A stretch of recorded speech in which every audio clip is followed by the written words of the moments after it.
আপনাদের যাদের কাজ ক্যান্টনমেন্টে, আপনারা ক্যান্টনমেন্টেই থাকুন।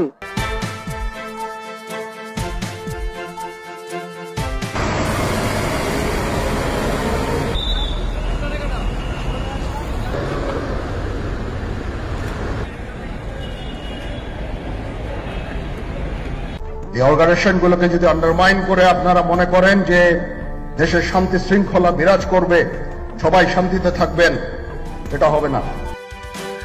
ঠিক এই মুহূর্তে বাংলাদেশের পরিস্থিতিটা কি? আপনারা গত আগস্টে শেখ হাসিনার নির্বাচিত সরকারের পতন দেখেছেন, মোহাম্মদ ইউনূসের হাত ধরে অন্তর্বর্তীকালীন সরকার দেখেছেন, যে সরকার ভোট করাতে চায় না। এই মুহূর্তে বাংলাদেশের সবচেয়ে যেটা বড় খবর, এবার ইসলামিক মৌলবাদীদের হাতে আক্রান্ত হওয়ার আশঙ্কা প্রকাশ করছে বাংলাদেশের সেনাবাহিনী। ভাবুন দেশটার অরাজকতা কোন পর্যায়ে পৌঁছেছে। দেশের সেনাবাহিনী ইসলামিক মৌলবাদীদের হাতে আক্রান্ত হওয়ার ভয় পাচ্ছে। কে বলেছে এটা?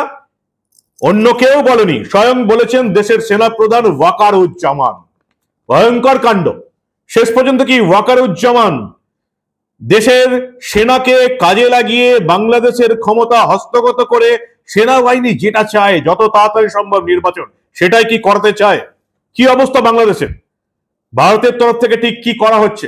আরো একটা গুরুত্বপূর্ণ খবর, যেভাবে ভারতের সেনা, ভারতের সরকার শেখ হাসিনাকে নিরাপদে বাংলাদেশ থেকে বের করে এনেছিল, ঠিক সেভাবেই নাকি এবার সেনাপ্রধান ওয়াকারুজ্জামানের জীবন বাঁচানো হয়েছে।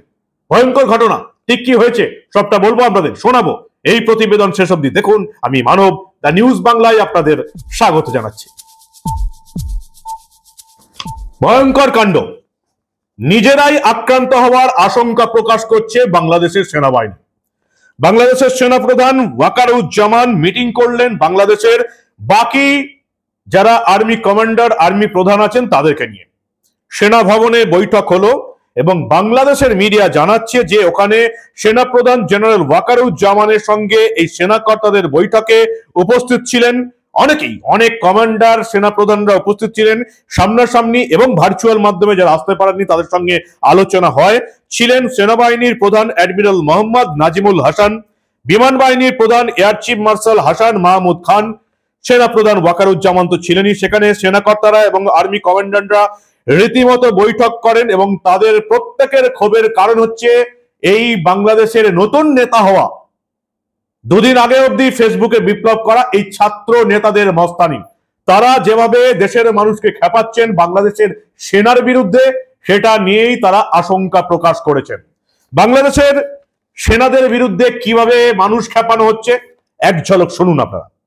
আপনাদের যাদের কাজ ক্যান্টনমেন্টে, আপনারা ক্যান্টনমেন্টেই থাকুন। আমরা আপনাদের প্রতি শ্রদ্ধা জানাই, সম্মান জানাই। দেশের সার্বভৌমত্ব রক্ষার ক্ষেত্রে আপনাদের যে অবদান রয়েছে সেটাকে আমরা স্বীকার করে নেই।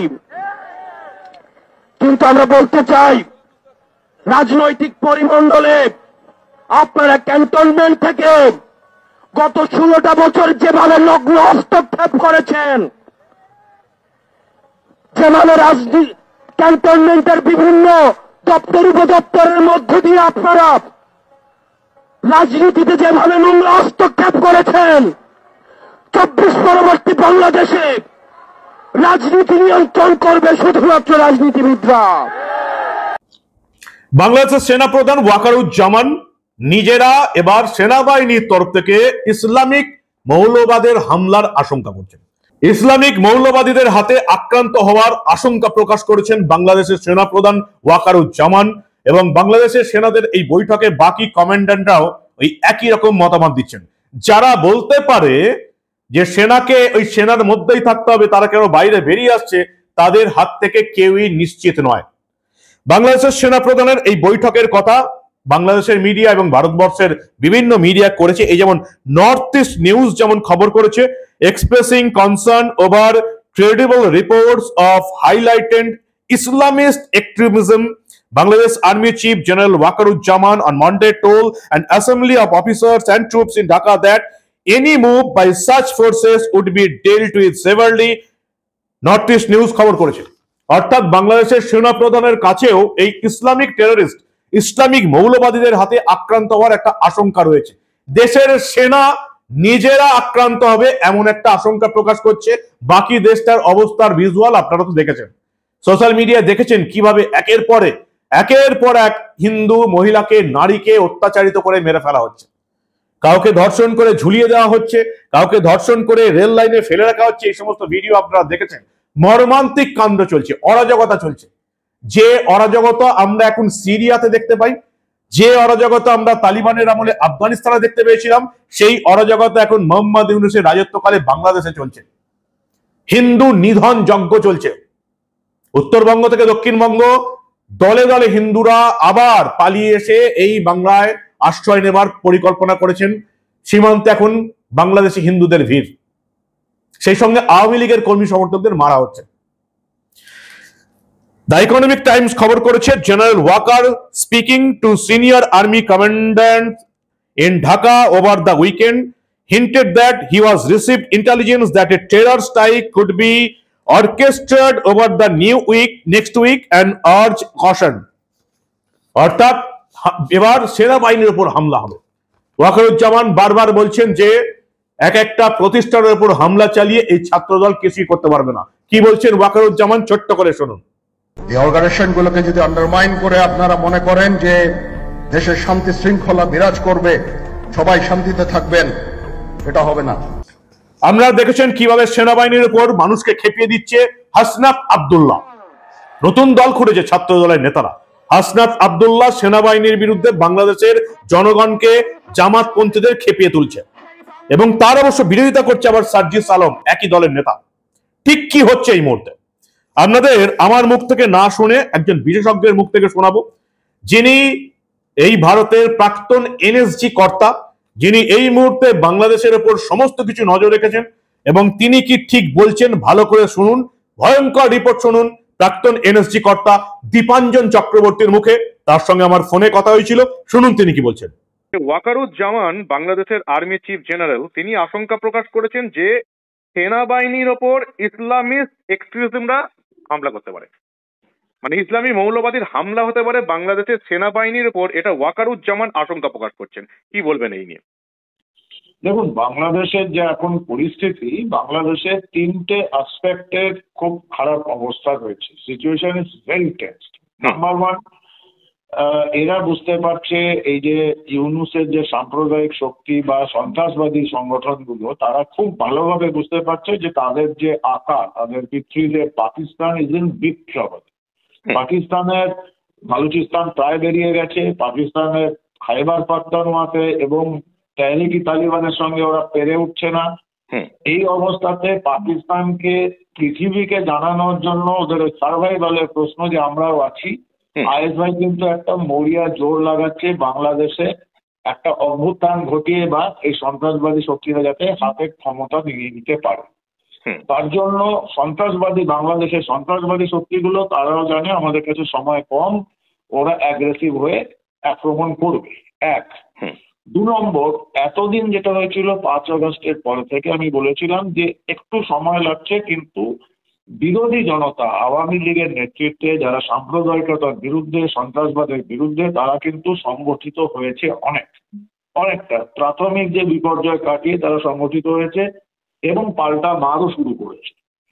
এই পরিস্থিতিতে যদি এই ইউনূসের যে চালা চামচারা রয়েছে, সাম্প্রদায়িক সন্ত্রাসবাদী শক্তিগুলো যদি সম্মুখ সমরে যায় বিরোধীদের সঙ্গে, তাহলে রক্তক্ষয়ী গৃহযুদ্ধ হবে বাংলাদেশে। সেটা যেভাবে হোক সেনাবাহিনী করতে দেবে না। তৃতীয়ত, সেনাবাহিনীর উপরে, বিশেষ করে ওয়াকারুজ্জামানের উপরে একটা নাশকতামূলক প্রাণঘাতী হামলার ব্যবস্থা প্রায় হয়ে গেছিল। সঠিক সময়ে ভারত সরকারের এজেন্সি সঠিক পদক্ষেপ নেয় এবং ওয়াকারুজ্জামান সঠিক পদক্ষেপ নেয়, সেই বিপর্যয় এড়ানো গেছে। কিন্তু আমাদের কাছে যে খবর এবং যে খবর সঠিক চ্যানেলের মাধ্যমে সঠিক জায়গায় পৌঁছিয়েও দেওয়া হয়েছে যে এই জিনিসগুলো আরো হওয়ার সম্ভাবনা রয়েছে। কারণ বাংলাদেশ আর্মির মধ্যেও কিছু কিন্তু এখনো এই পাকিস্তানের দালাল বা রাজাকারদের বা এই সাম্প্রদায়িক বা সন্ত্রাসবাদী শক্তির দালাল রয়েছে এবং তারা চেষ্টা করবে ওয়াকারুজ্জামানের বিরুদ্ধে একটা সামরিক অভ্যুত্থান ভেতরে ইন্টারনালি করতে। কিন্তু আমার মনে হয় বাংলাদেশ সেনাবাহিনী তার জন্য সম্পূর্ণ প্রস্তুত।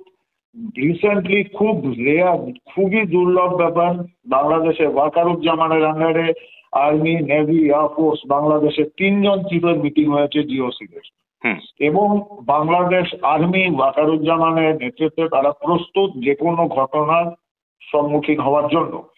যা ঘটনা পরিস্থিতি দেখছি, যা এজেন্সির সূত্র থেকে এবং বিভিন্ন বাংলাদেশের বিভিন্ন মানুষের সূত্র থেকে, আমি অন্তত বাংলাদেশের গোটা 20 বিভিন্ন রকম অর্গানাইজেশনের মেম্বার, ইন্দো বাংলা বা বাংলাদেশ ইন্ডিয়া ফ্রেন্ডশিপ সোসাইটি ও বিভিন্ন রকম ব্যাপারের সঙ্গে আমি ইনভলভ, এবং যে সমস্ত খবরাখবর পাচ্ছি গ্রাউন্ড লেভেল থেকেও, যে আমার মনে হয় এই সপ্তাহের মধ্যেই একটা বড় কিছু হতে চলেছে এবং ওয়াকারুজ্জামানের সেনাবাহিনী তারা বাংলাদেশের নিয়ন্ত্রণ নেবে।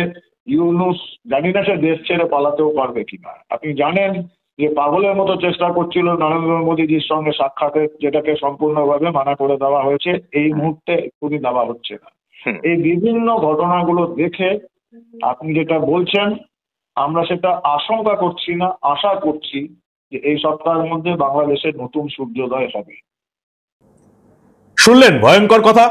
সেনা প্রধান ওয়াকারুজ্জামানের উপরেও টার্গেট ছিল।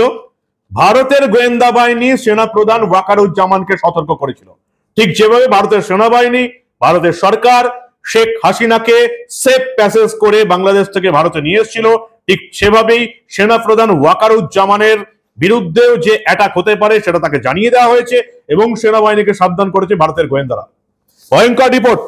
কিন্তু এই মুহূর্তে বাংলাদেশের রাস্তায় সেনারা নেমেছে, ট্যাঙ্ক নেমেছে।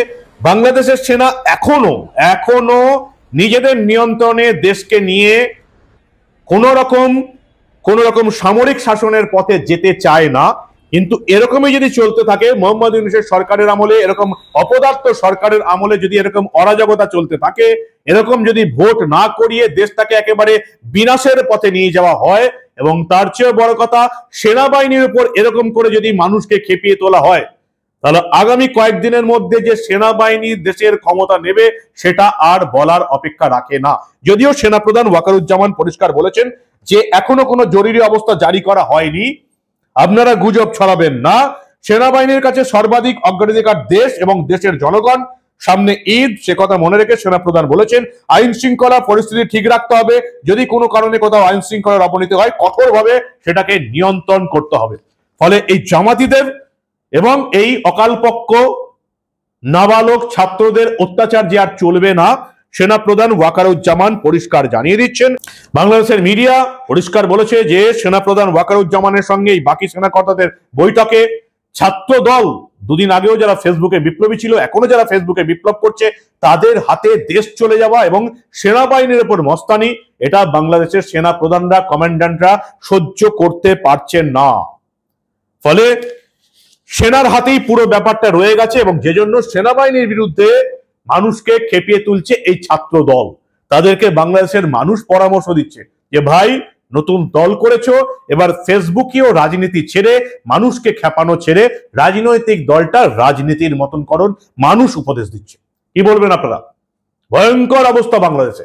সেনাবাহিনী ইসলামিক মৌলবাদীদের হাতে আক্রান্ত হওয়ার আশঙ্কা প্রকাশ করছে। কি বলবেন আপনারা? বাংলাদেশের দৃশ্য দেখে কি এই বাংলার হিন্দু বাঙালিদের আদৌ কোনো শিক্ষা হবে? কি মনে করেন আপনারা? আপনাদের মূল্যবান এবং গুরুত্বপূর্ণ মতামত জানান দা নিউজ বাংলার কমেন্ট সেকশনে।